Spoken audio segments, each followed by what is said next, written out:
السلام علیکم۔ دورہ قرآن میں خوش آمدید۔ آج ہم پڑھیں گے 13واں پارہ۔ اس کا نام ہے وما ابرئ۔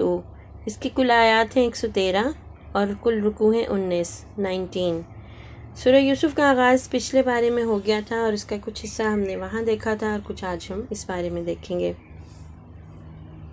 سورہ الرعد ہے اور سورہ ابراہیم۔ سورہ یوسف کا جو حصہ اس پارے کے اندر موجود ہے اس کے حوالے سے بات شروع کرتے ہیں۔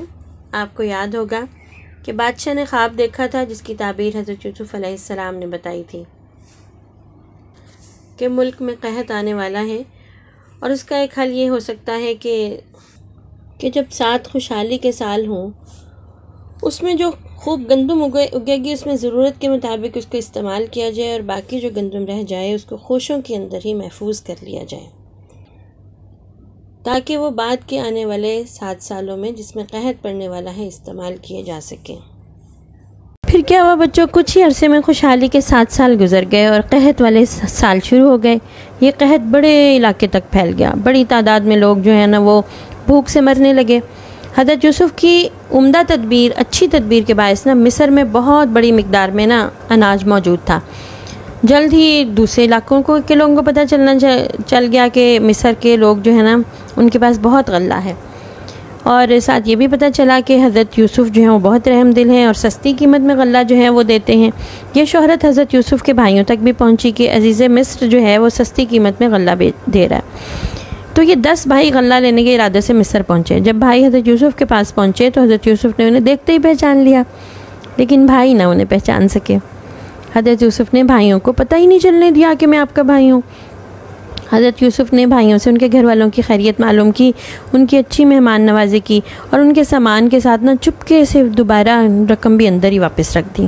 پتہ ہی انہیں نہ چلے کہ رقم نہیں لی۔ جب بھائی رخصت ہونے لگے تو حضرت یوسف نے فرمایا کہ اگلی دفعہ اپنے چھوٹے بھائی بنیامین کو بدلے کر آنا۔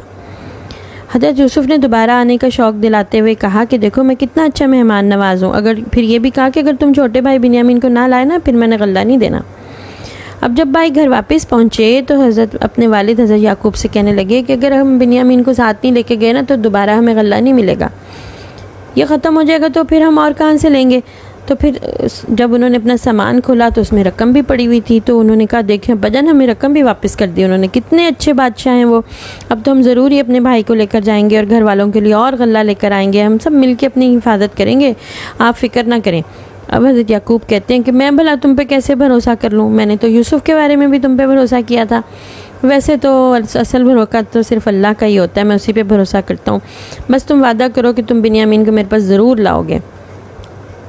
بھائیوں نے وعدہ کر لیا اور خوشی خوشی مصر جانے کی تیاری کرنے لگے۔ اب حضرت یوسف کا اندیشہ ہوا کہ جب 11 خوبصورت نوجوان لڑکے ایک ساتھ مصر میں داخل ہوں گے تو کوئی انہیں بری نظر سے نہ دیکھے، ان سے حسد نہ کرے، انہیں نقصان نہ پہنچائے، تو انہوں نے اپنے بیٹوں کو نصیحت کی کہ تم سب مصر میں نا ایک دروازے سے داخل نہ ہونا بلکہ مختلف دروازوں سے اندر داخل ہونا۔ انہوں نے اپنے باپ کی یہ بات مان لی اور الگ الگ دروازوں سے اندر داخل ہوئے۔ اب جب اپنے بھائی بنیامین کو لے کر حضرت یوسف کے پاس پہنچے تو حضرت یوسف نے بنیامین کو اپنے پاس بٹھایا اور اسے چپکے سے بتا دیا کہ میں تمہارا بھائی یوسف ہوں، اب تم میرے پاس ہی رہو، تم نہ بھائیوں کی بدسلوکی پہ افسوس نہ کرنا اگر انہوں نے تمہارے ساتھ کوئی ایسی زیادتی کی ہو تو۔ اب وہ تو دونوں بھائی بہت خوش تھے۔ حضرت یوسف اپنے بھائی بنیامین کو اپنے پاس روکنا چاہتے تھے نا، لیکن بادشاہ کے قانون کے مطابق وہ ایسا نہیں کر سکتے تھے، تو اللہ نے حضرت یوسف کو ایک تدبیر سجھائی۔ حضرت یوسف نے اپنے بھائی کے بنیامین کے تھیلے میں نا اپنا قیمتی پیالہ جس سے غلہ ناپ کر دیا جاتا تھا رکھوا دیا۔ پھر بادشاہ کے محافظوں میں سے کسی ایک نے آ کر کہا کہ تم لوگ تو چور ہو، تم نے بادشاہ کا پیالہ چرایا ہے۔ بھائیوں نے کہا ہم یہاں کوئی چوری تھوڑی کرنے آئے تھے۔ تو محافظ نے پوچھا اچھا تم جھوٹے ہوئے تو کیا سزا ہوگی؟ تو اللہ نے ان کے منہ سے خود ہی نکلوا دیا کہ ہمارے ہاں چور کی سزا یہ ہے کہ ہم چور کو غلام بنا لیتے ہیں، تو جس کے سامان سے وہ پیالہ نکلے اسے اپنا غلام بنا لینا۔ اب حضرت یوسف نے تلاشی شروع کروائی، سب سے پہلے بڑے بھائیوں کے سامان کی تلاشی لی، آخر میں بنیامین کے سامان کی تلاشی ہوئی تو اس میں سے پیالہ نکل آیا۔ اب جب بھائیوں کو پتہ چلا کہ ان کے بھائی نے چوری کی ہے تو اب تو انہیں غصہ آ گیا، انہوں نے کہا اس نے چوری کیا نا تو اس کے بھائی یوسف نے بھی چوری کی تھی۔ حضرت یوسف کے سامنے کہنے لگے۔ حضرت یوسف نے نا اپنے بھائیوں کی اس الزام تراشی پہ صبر ہی کیا اور دل میں کہا جو باتیں تم بناتے ہو نا اللہ اسے خوب جانتا ہے۔ پھر بھائیوں نے بڑی منتیں کی کہ ہمارے والد بوڑھے ہیں، وہ بنیامین کی جدائی برداشت نہیں کر سکیں گے، آپ ہم میں سے کسی کو رکھ لیں، اسے چھوڑ دیں۔ حضرت یوسف نے کہا میں بھلا ایسے کیسے کر سکتا ہوں، یہ تو ناانصافی ہوگی کہ سامان کسی کے پاس سے نکلے اور میں سزا کسی اور کو دوں۔ بس اس طریقے سے نا انہوں نے اپنے بھائی بنیامین کو اپنے پاس روک لیا۔ اب بھائی بنیامین کو لے جانے میں کامیاب نہ ہوئے تو آپس میں مشورہ کرنے لگے کہ ہم اپنے والد کو کیا جواب دیں گے۔ سب سے بڑے بھائی نے کہا کہ میں تو والد کا سامنا نہیں کر سکتا، پہلے یوسف کے بارے میں ہم سے غلطی ہو چکی ہے، اب میں یہاں سے نہیں جاؤں گا جب تک میرے والد مجھے اجازت نہ دے آنے کی۔ باقی 9 بھائی چلے گئے۔ اب جب بھائیوں نے گھر آتے اپنے باپ کو بتایا کہ آپ کے بیٹے نے چوری کی ہے جس کی وجہ سے نہیں آ سکا، تو حضرت یعقوب تو بس دکھ اور افسوس کے مارے میں چپ بھی ہو گئے۔ انہوں نے کہا بس میں تو ایک صبر ہی کرتا ہوں، اور ایسا صبر کہ جس کو صبر جمیل کہتے ہیں۔ بچوں صبر جمیل کہتے ہیں خوبصورت صبر کو، ایسا صبر جس کی مثال نہ ہو، جس میں کوئی شکوہ شکایت نہ ہو، بس اللہ سے اس زیادتی اور ظلم کے بارے میں شکایت کی جائے۔ پھر حضرت یعقوب نے کہا میں امید کرتا ہوں کہ اللہ میرے باقی 3 بیٹوں کو بھی میرے پاس لائے گا۔ اب بھلا کون سے 3 بیٹے؟ ایک حضرت یوسف، ایک حضرت بنیامین، اور ایک وہ سب سے بڑے بھائی جو اس شرمندگی سے واپس نہیں آ رہے تھے مصر سے کہ میں اپنے باپ کو کیا منہ دکھاؤں گا۔ اب حضرت یعقوب جو ہے وہ اتنے غمزدہ رہتے تھے، اتنے دکھی رہتے تھے رو رو کہ ان کی تو آنکھوں کی بینائی ضائع ہو گئی۔ انہوں نے اپنے بیٹوں سے کہا جاؤ ایک دفعہ پھر یوسف کے پاس اس کے بھائی کو تلاش کرو اور ہو سکتا ہے کوئی صورت نکل آئے۔ بھائی دوبارہ مصر آئے، حضرت یوسف کے سامنے درخواست کی کہ ہمارے خاندان والے بڑی تکلیف میں ہیں، ہمارے پاس رقم بھی پوری نہیں ہے، ہمیں تھوڑے سے پیسوں کے بدلے میں غلہ زیادہ دے دیں۔ اب حضرت یوسف بہت نرم دل تھے، ان سے اپنے بھائیوں کی تکلیف نہیں دیکھی گئی۔ انہوں نے اپنے بھائیوں کو اس حقیقت سے آگاہ کر دیا کہ میں وہی ہوں یوسف، تم نے بھلا کیا کیا تھا اس کے ساتھ۔ اب جب انہوں نے یہ بات سنی تو وہ تو حیران ہی رہ گئے بچوں کہ اچھا وہ یوسف جسے وہ کنویں میں ڈال آئے تھے وہ اتنی بڑی حیثیت والا وزیر بن گیا اور وہ ہمیں غلہ دے رہا ہے۔ حضرت یوسف نے کہا کہ اللہ نے مجھ پر بڑا احسان فرمایا، یقیناً اللہ ڈرنے والوں کو اور صبر کرنے والوں کو اجر کو ضائع نہیں کرتا۔ اب جب انہیں پتہ چلا کہ یہ یوسف ان کے سامنے ہیں تو بڑی انہیں شرم آئی بچوں۔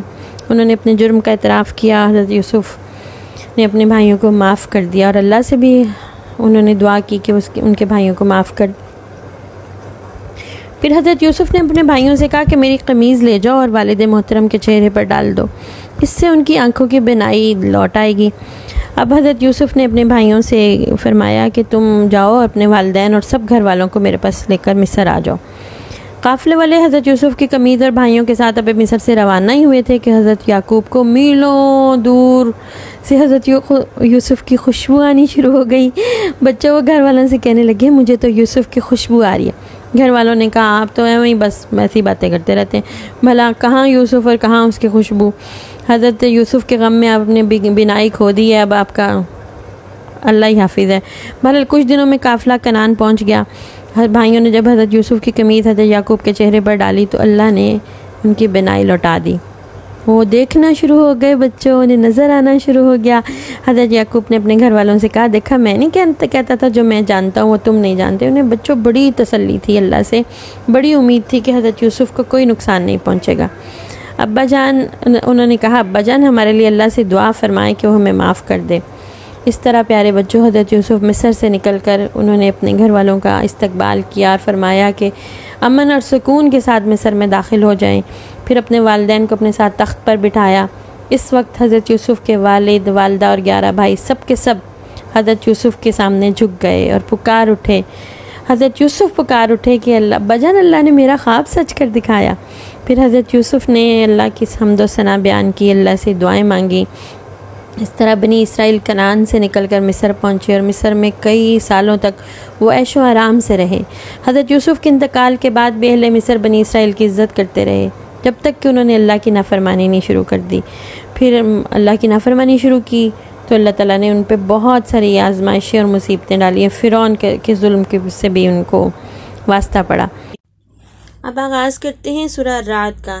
یہ مدنی سورہ ہے، یعنی یہ سورہ مبارکہ مدینہ منورہ میں نازل ہوئی۔ اس کی 43 آیات ہیں اور 6 رکوع ہیں۔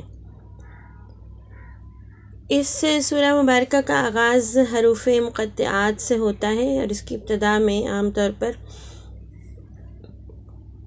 ایسی صورتیں جن کا آغاز حروف مقطعات سے ہوتا ہے ان کی ابتدا میں عام طور پر قرآن پاک کا ذکر ہوتا ہے، نافرمان لوگوں کو چیلنج کرنے کے لیے جو قرآن کو معاذ اللہ انسانی کاوش قرار دیتے ہیں، اور یہ سوچتے ہیں کہ شاید نبی کریم صلی اللہ علیہ وسلم نے خود قرآن پاک کو گھڑ لیا، نعوذ باللہ نعوذ باللہ۔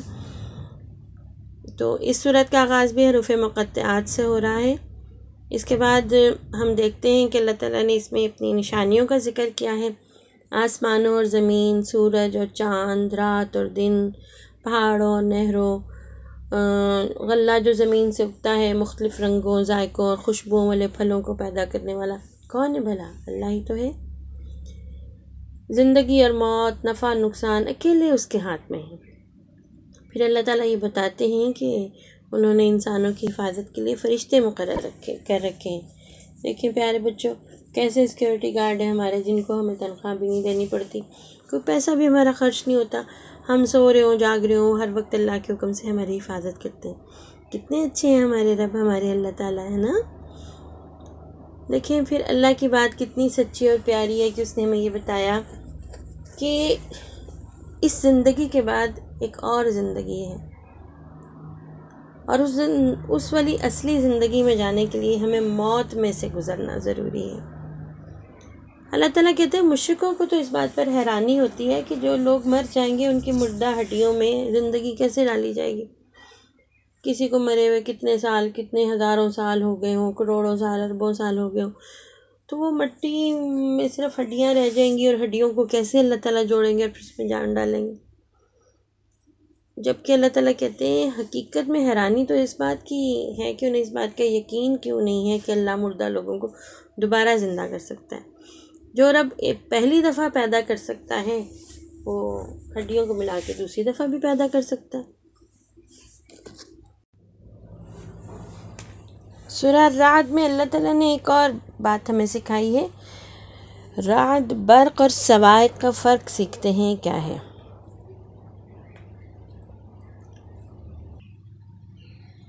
اگر ہم اس بات کا اندازہ لگانا چاہیں کہ ایک بادل کے اندر کتنا پانی ہے تو وہ جتنے علاقے پہ بارش کرتا ہے نا، اس سے ہمیں اندازہ ہو سکتا ہے نا بچوں؟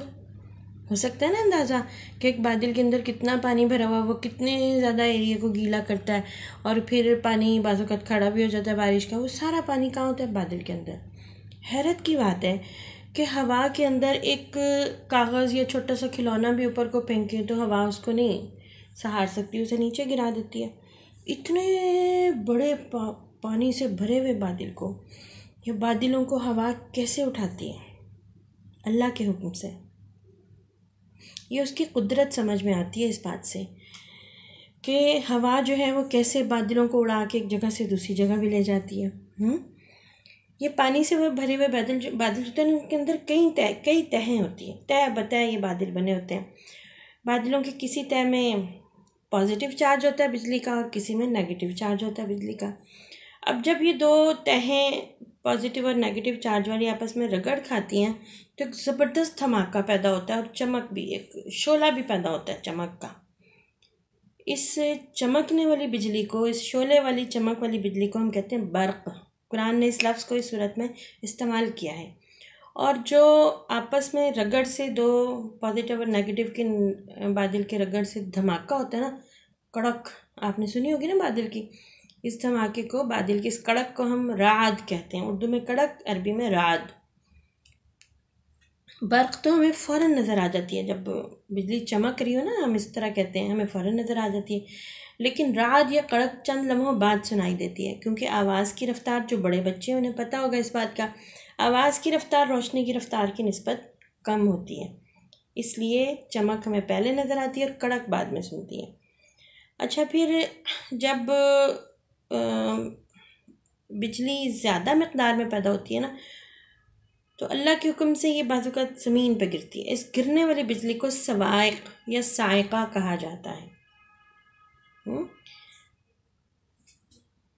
یہ تو وہ وجوہات ہیں جو اس دنیا میں ہمارے بڑوں نے، علم والے لوگوں نے، سائنسدانوں نے ان چیزوں کو سمجھ کے ہمیں بتائیں، اور جو اللہ تعالیٰ کا نظام ہے اس کو بھی سمجھتے ہیں۔ آپ کو پتہ ہے نا، کائنات کا انتظام جو ہے نا وہ اللہ تعالیٰ نے فرشتوں کے ذریعے اللہ تعالیٰ کائنات کا نظام چلا رہے ہیں۔ بادل اور بارش پر ڈیوٹی کس کی ہے؟ میکائیل فرشتے کی۔ حضرت میکائیل کی ڈیوٹی بادل اور بارش پر ہے، وہی بادلوں کو اڑاتے اور چلاتے ہیں، جدھر اللہ کا حکم ہو ادھر لے جاتے ہیں۔ پھر جہاں اللہ کی مرضی ہو اور جہاں پہ فرشتے کو حکم ملے کہ اس مقام پر بارش برسانا ہے، وہاں پر فرشتہ جو ہے نا وہ بارش اللہ کے حکم سے بارش برساتے ہیں۔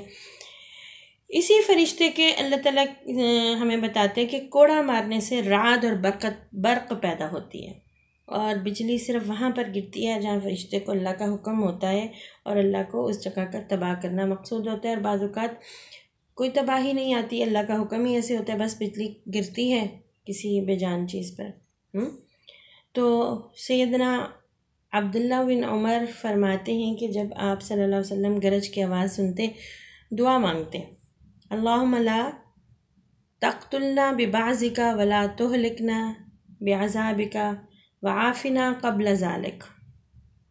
اللہ تو ہمیں اپنے غضب سے ہلاک نہ کرنا، مارنا دینا اور نہ ہلاک کرنا اپنے عذاب سے، اور ہمیں اس سے عافیت دینا۔ بادلوں کے برسنے، ان کے چلنے، ان کے مختلف رخ اختیار کرنے پر اللہ تعالیٰ کا کنٹرول ہے۔ اس بات کو ہم نے ایک واقعے سے سمجھتے ہیں، یہ کہانی ہمیں ایک حدیث سے پتہ چلتی ہے۔ سیدنا ابو ہریرہ رضی اللہ تعالیٰ عنہ فرماتے ہیں کہ رسول اللہ صلی اللہ علیہ وسلم نے فرمایا، ایک آدمی جنگل میں جا رہا تھا، اس نے بادل سے ایک آواز سنی، جیسے کوئی کہہ رہا ہے کہ جا کر فلاں شخص کے باغ کو سیراب کرو۔ وہ بادل ایک طرف چلا، وہاں ایک پتھریلی زمین پر برسا، ایک نالی کے ذریعے وہ سب پانی جمع ہو گیا۔ وہ آدمی اس پانی کے پیچھے پیچھے چلا۔ اب اس کے دل میں نا یہ تجسس تھا کہ وہ دیکھے یہ جس بادل کو کیا حکم ہوا اور کون سا باغ سیراب کرنا ہے اس نے۔ اب آگے چلتے چلتے اس نے دیکھا ہے کہ ایک آدمی اپنے باغ کو سیراب کرنے کے لیے نا بیلچے سے نا اس کی نالی درست کر رہا ہے، جس نالی سے پانی آتا ہے۔ جب نالی درست ہو گئی تو بارش کا پانی وہاں جو پہنچ رہا تھا وہ آگے باغ کی طرف چلنا شروع ہو گیا۔ پیچھے پیچھے چلنے والا یہ شخص اللہ کی اس قدرت پر بہت حیران ہوا۔ اس نے باغ والے سے پوچھا، تمہارا نام کیا ہے؟ اس نے جو نام بتایا وہ وہی نام تھا جو اس آدمی نے بادل سے سنا تھا، بادل میں سے آواز آئی تھی نا۔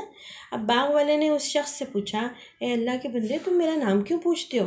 وہ کہنے لگا، میں نے اس بادل سے جس کے پانی سے یہ کھیت سیراب ہو رہا ہے آواز سنی تھی، یہ آواز بادل میں سے آئی تھی کہ جا کر فلاں شخص کے باغ کو سیراب کر دو۔ اس نے تمہارا نام لیا تھا، اب تم مجھے یہ بتاؤ تم کون سا کام کرتے ہو جس کی وجہ سے اللہ تم پر اتنا مہربان ہے؟ باغ والا کہنے لگا کہ اچھا اب تم نے یہ بات سنی لی ہے تو میں بتاتا ہوں۔ اس باغ سے جو پیداوار ہوتی ہے نا اس کا 1/3 حصہ صدقہ کرتا ہوں، اور 1/3 میں اور میرے گھر والے کھاتے ہیں، اور 1/3 سے میں اسی باغ کے اگلی فصل کے لیے کے اخراجات کے لیے جمع کر لیتا ہوں۔ بچوں کتنی پیاری بات ہے کہ جو وہ اللہ کے راستے میں اپنے باغ کی پیداوار دیتا تھا، دیکھو اس کی وجہ سے اللہ تعالیٰ اس کے باغ کا کتنا خیال رکھ رہے ہیں۔ اللہ کا وعدہ ہے نا، جو میری راہ میں خرچ کرے گا دنیا میں دگنا اور 70 گنا آخرت میں، اور رمضان میں تو آپ کو پتہ ہے پھر اتنا زیادہ ملٹیپلائی ہو جاتا ہے۔ تو آپ صدقہ باکس میں اپنے لیے صدقہ جمع کر رہے ہیں نا۔ اور ایک بات اور بھی کہ مشرکین بھی یہ کہتے تھے، اب بھی دنیا میں بہت سارے لوگ ہیں جو دیوتاؤں اور دیویوں کو مانتے ہیں، جو بعض اوقات اللہ پر ایمان نہیں رکھتے اور وہ ظاہر کی دنیا کے اسباب و وسائل پر ایمان رکھتے ہیں۔ کچھ لوگ یہ کہتے تھے اس وقت بھی کہ بادلوں یا بارش کا دیوتا یا فرشتہ تو فلاں ہے، موت کا فلاں وہ ہے، فلاں جو ہے نا وہ اس بات پر قادر ہے، یا ہم یہ کہتے ہیں اچھا بادلوں کو دیکھ کے کہتے ہیں بارش پر سے برس جائے گی۔ اللہ تعالیٰ کہتے ہیں کہ یہ میرا حکم ہے، میں جہاں پر چاہوں گا بارش برساؤں گا، میں جہاں چاہوں گا بادلوں کو لے جاؤں گا۔ اور ان آیات میں اس سورہ مبارکہ میں اللہ تعالیٰ نے اس بات کو بھی واضح طور پر فرما دیا کہ کڑک بھی اور فرشتے بھی دونوں اللہ کی تسبیح و تقدیس بیان کرتے ہیں، اور یہ عین بندگی اور غلامی ہے، یعنی کہ کائنات کی ہر چیز اللہ کی تسبیح میں اور اس کی پاکی بیان کرنے میں مشغول ہے۔ اسی سورہ مبارکہ میں اللہ تعالیٰ نے نا اچھے لوگوں کی، نیک لوگوں کی جو اللہ سے ڈرتے ہیں نا 8 خوبیاں بتائی ہیں۔ وہ وفادار ہوتے ہیں، دھوکہ نہیں دیتے، اللہ کو بھی نہیں دیتے، انسانوں کو بھی نہیں دیتے، صلہ رحمی کرتے ہیں، یعنی دوست، رشتہ دار، عزیز و اقارب کا حق ادا کرنے والے، ان کے ساتھ میل جول رکھنے والے۔ اللہ سے ڈرتے ہیں، آخرت کے دن کا خوف ان کے دل میں ہوتا ہے، اس لیے وہ اچھے کام کرتے ہیں اور برے کاموں سے بچنے کی کوشش کرتے ہیں، صبر کرتے ہیں، نماز کی پابندی کرتے ہیں، اللہ کے راستے میں صدقہ دیتے ہیں اور برائی کا جواب بھی اچھائی سے دیتے ہیں، بدلہ نہیں لینے بیٹھتے۔ اللہ تعالیٰ سے دعا کرتے ہیں کہ اللہ تعالیٰ ہمیں بھی یہ خوبیاں عطا فرما، اور ہم خود سے بھی بہت زیادہ کوشش کریں گے، بار بار اللہ سے دعا بھی کریں گے۔ پھر اللہ تعالیٰ نے نا نافرمان لوگوں کی 3 علامتیں بتائی ہیں۔ جب وہ وعدہ کرتے ہیں تو وعدہ پورا نہیں کرتے، رشتہ داروں سے ملنے جلنے میں کمی کرتے ہیں، ان کا حق ادا نہیں کرتے، اور اللہ کی زمین پر فساد برپا کرتے ہیں۔